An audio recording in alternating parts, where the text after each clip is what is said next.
اور سب سے پہلے کانفرنس میں تقریر کیا تھا، از دا قرآن گاڈز ورڈ، کیا قرآن اللہ کا پیغام ہے؟ اور اس میں ثابت کیا ہوں سائنس اور ٹیکنالوجی کے ذریعے اللہ سبحانہ و تعالیٰ کا وجود، اور سائنس کے ذریعے اور قرآن کے ذریعے، قرآن سائنس کے اوپر ہے، قرآن کے ذریعے چونکہ وہ ڈاکو سائنس میں مانتا ہے، میں قرآن کے ذریعے سائنس کی مدد لیتے ہوئے اس ڈاکو کو یہ ثابت کروں گا کہ اس کائنات کا بنانے والا، اس کا خالق، اس کا مالک، اس کا رب ہے اللہ سبحانہ و تعالیٰ۔ مثال ایک ہی دوں گا، نہیں تو اس کے اندر ہی پوری تقریر ہو جائیں گی۔ میں اس سے پوچھوں گا یہ کائنات وجود میں کیسی آئے، تو وہ جو ڈاکو ہے، چور ہے، کہیں گا کہ بگ بینگ کے ذریعے۔ سائنسدان یہ کہتے ہیں کہ ہماری ساری کائنات ایک گولا تھی، اٹ واز پرائمری نیبولا، ایک دھماکہ ہوا، اس کے ذریعے گیلیکسیز آئے، ستارے، چاند، سورج اور یہ زمین۔ تو میں کہوں گا یہ کب پتا چلا آپ کو؟ وہ کہے گا 40 سال پہلے۔ میں اس سے کہوں گا یہ تو قرآن مجید میں 1400 سال پہلے لکھا ہے۔ اللہ تعالیٰ فرماتے سورہ انبیاء میں سورہ نمبر 21 آیت نمبر 30 میں، اولم یر الذین کفروا ان السماوات والارض کانتا رتقا ففتقناہما، کہ وہ دیکھتے نہیں وہ لوگ، کافر لوگ، کہ یہ کائنات کیسے وجود میں آئے۔ یہ ایک پرائمری نیبولا تھی اور اللہ سبحانہ و تعالیٰ نے کانتا رتقا ففتقناہما اسے علیحدہ کیا۔ وہ جو اب بگ بینگ کہہ رہے ہیں، یہ قرآن مجید میں اس کا ذکر آتا ہے ایک نٹشل میں، ایک آیت میں، سورہ انبیاء سورہ نمبر 21 آیت نمبر 30 میں۔ یہ 1400 سال پہلے اس کا ذکر ہو چکا ہے۔ اسی طریقے سے میں کہوں گا اور سورج کے بارے میں، چاند کے بارے میں، biology, zoology, geology, botany, astronomy, embryology, آخر میں اسے قبول ہی کرنے پڑے گا کہ اس قرآن کا جو لکھک ہے وہ ہے اللہ سبحانہ و تعالیٰ۔ پہلا میں ثابت کروں گا اس چور کو اللہ سبحانہ و تعالیٰ کے بارے میں، اور پھر اسے پتہ لگے گا سب سے طاقتور ہے اللہ سبحانہ و تعالیٰ۔ جب میں ثابت کر لوں گا کہ اللہ سبحانہ و تعالیٰ کا وجود اور سب سے طاقتور اللہ ہے، پھر میں پوچھوں گا اگر کوئی تمہارے ساتھ ناانصافی کرے گا، اگر کوئی تمہارے ساتھ، اگر تمہارے گھر کے خواتین کے ساتھ کوئی غلط کام کرے گا تو آپ انصاف نہیں چاہیں گے؟ وہ کہیں گا بے شک ہم چاہیں گے، ہر انسان چاہیں گا کہ انصاف ہو۔ لیکن ہم دنیا میں دیکھتے ہیں کہ کئی چور لوگ ہیں، کچھ چور لوگ پکڑے جاتے ہیں پولیس کے ذریعے، بٹ ہزاروں چور ہیں جو عیش کر رہے ہیں، اچھی زندگی بتا رہے، ہزاروں اسمگلر ہے تو غلط کام کر رہے، اچھی زندگی بتاتے، مر جاتے، دنیا میں تو عیش و آرام سے جیتے، تو انصاف کدھر؟ اور آپ تو کہتے ہیں کہ آپ کا اللہ جو کائنات کا مالک ہے وہ حق پر ہے۔ قرآن مجید میں اللہ تعالیٰ فرماتے سورہ نساء میں سورہ نمبر 4 آیت نمبر 40 میں کہ اللہ سبحانہ و تعالیٰ ان کے برابر بھی ناانصافی نہیں کرتے، ہمیشہ اللہ سبحانہ و تعالیٰ 100% انصافی کرتے ہیں۔ لیکن جب ہم دیکھتے ہیں کچھ لوگ جو غلط کام کرتے ہیں، کچھ انسان، ان کو ہو سکتا ہے پولیس پکڑتی ہے، ہو سکتا ہے انہیں اس دنیا میں سزا ملتی ہے، لیکن سینکڑوں، ہزاروں، لاکھوں انسان ہیں جو ہم جانتے ہیں غلط کام کر رہے ہیں، چوری کر رہے ہیں، بلاತ್ಕಾರ کر رہے ہیں، رشوت دے رہے، پھر بھی اس دنیا میں اچھی زندگی بسر کرتے ہیں۔ تو تمہارا اللہ سبحانہ و تعالی کس طریقے سے انصاف کر رہا ہے؟ اللہ تعالیٰ فرماتے سورہ ملک میں سورہ نمبر 67 آیت نمبر 2 میں، الذی خلق الموت والحیات، اللہ سبحانہ و تعالیٰ نے زندگی دی اور موت دی۔ الذی خلق الموت والحیات، اللہ سبحانہ و تعالیٰ نے موت دی اور زندگی دی تاکہ آپ لوگ کو پرکھے آپ میں سے اچھا کون ہے۔ اللہ تعالیٰ نے موت دی اور زندگی دی تاکہ آپ لوگ کو پرکھے آپ میں سے اچھا کون ہے۔ اللہ تعالیٰ فرماتے سورہ عمران میں سورہ نمبر 3 آیت نمبر 185 میں 185 میں، کل نفس ذائقۃ الموت، ہر نفس موت کو چکیں گی، ہر نفس موت کو چکیں گی، اور جو آخری فیصلہ جو مکمل فیصلہ ہے وہ یوم الدین میں، وہ آخرت میں. اگر کوئی انسان جنت میں جاتا ہے اور آنکھ سے بچ جاتا ہے، وہ انسان اس زندگی میں سفلتا پاتا ہے، کامیابی پاتا ہے. ورنہ یہ زندگی ایک فریب ہے. اللہ تعالیٰ فرماتے ہیں اس آیت میں، سورہ عمران سورہ 3 آیت نمبر 185 میں، کہ جو پورا حساب کتاب کب ہوگا؟ قیامت کے دن پہ، قیامت کے بعد، آخرت میں. وہ مالک یوم الدین ہے. اس کا مطلب ہو سکتا ہے کچھ سزا یا کچھ ریوارڈ، کچھ اجر آپ کو دنیا میں مل سکتا ہے، کچھ ملیں گا آخرت میں. دونوں کو جوڑ کے جو مکمل فیصلہ ہے، آخری فیصلہ ہے، وہ ملیں گا آپ کو آخرت میں. تو ہو سکتا ہے کہ ہزاروں لوگ، لاکھوں لوگ ہیں جو غلط کام کر رہے اور اس زندگی میں وہ عیش و آرام سے جیتے ہیں. تو ہمیں لگتا ہے کہ وہ تو اس زندگی میں سفلتا پا لیا، کامیابی پا لیا. لیکن یہ زندگی آخرت کے زندگی کے حساب سے بہت کم ہے. ایک انسان عام طور پہ کتنے سال جیتا ہے؟ 50 سال، 60 سال. کوئی مرتا ہے 20 سال کی عمر پہ، کوئی 50، کوئی 90، کوئی 100. عام طور پہ 50 سے 60 سال ایوریج ہے. لیکن آخرت کی زندگی ہمیشہ کے لیے. تو آخرت کے مقابلے میں یہ دنیاوی زندگی 0.00001% بھی نہیں ہے. تو اگر آپ یہاں بچ جاتے ہیں، آخرت میں تو ہوگا فیصلہ. مان لو ہم جانتے ہیں کہ ہٹلر نے 60 لاکھ یہودی کو جلایا، 60 لاکھ یہودی کو مارا. He incinerated 6 million Jews. میں کہنا چاہتا ہوں، اگر آج کی پولیس ہٹلر کو پکڑتی ہے، آج کا جج، آج کی پولیس ہٹلر کو کیا سزا دے سکتی ہے؟ جو انسان نے 60 لاکھ انسانوں کی ہتیا کی، انہیں جلایا، آج آپ اسے پکڑیں گے تو کیا سزا دے سکتے؟ میکسیمم، سب سے زیادہ آپ ہٹلر کو جلائیں گے. اس کا مطلب ایک موت کا بدلہ، باقی 59,99,999 لوگ کا کیا؟ یہ تو انصاف نہیں ہوا. لیکن اللہ سبحانہ و تعالیٰ فرماتے قرآن مجید میں، سورہ نساء میں، سورہ نمبر 4 آیت نمبر 56 میں، آیت نمبر 56 میں، جو لوگ اللہ کی نشانیوں کو جھٹلاتے ہیں، اللہ سبحانہ و تعالیٰ آخرت میں انہیں آگ میں ڈالیں گے، اور جتنی بار ان کی چمڑیاں جلیں گی اتنی بار اللہ سبحانہ و تعالیٰ انہیں نئی چمڑی دے گا تاکہ وہ درد کا احساس کر سکے. اللہ تعالیٰ فرماتے ہیں کہ جو اللہ کی نشانیوں کو جھٹلاتا ہے، اللہ تعالیٰ انہیں آخرت میں آگ میں ڈالیں گے، اور جتنے بار ان کی چمڑیاں جلیں گی اتنے بار نئی چمڑی دیں گے تاکہ وہ درد کا احساس کر سکے. آج سائنس یہ کہتی ہے کہ درد کا احساس برین کے علاوہ دیر آر پین ریسیپٹر چمڑی میں ہے. جب پین ریسیپٹر جل جاتے تو درد کا احساس ہوتا ہی نہیں. اور جب کوئی انسان آتا ہے برن انجری سے، ہم ڈاکٹر لوگ پن لیتے اور ٹیسٹ کرتے، اگر اس انسان کو درد ہوا ہم خوش ہے، اٹ از سپرفیشل برن، اوپر سے جل گیا. اگر اسے درد کا احساس نہیں ہوتا ہے ہمیں دکھ ہوتا ہے، it is a deep burn, اس کے پین ریسیپٹر جل چکے.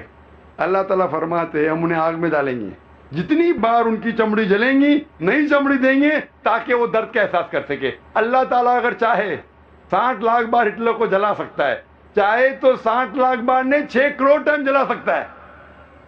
اس دنیا میں ہم انہیں سزا دے ہی نہیں سکتے. اسی لیے اگر کسی شخص کو یہ ثابت کرنا ہے، یہ بتانا ہے کہ چوری کرنا غلط ہے، بلاತ್کار کرنا غلط ہے، اسے خدا میں پہلے ماننا چاہیے. لیکن صرف خدا میں ماننا کافی نہیں ہے، خدا کے ساتھ ساتھ آخرت میں ماننا ضروری ہے. کیونکہ اگر آخرت نہیں تو پھر جسٹس کہاں ملیں گی؟ خدا میں ماننے کے علاوہ آخرت کی زندگی میں ماننا فرض ہے. کیونکہ صرف آخرت کی زندگی کے ذریعے میں آپ کو بتا سکوں گا کہ چوری کرنا غلط ہے، ڈاکہ ڈالنا غلط ہے، زنا کرنا غلط ہے،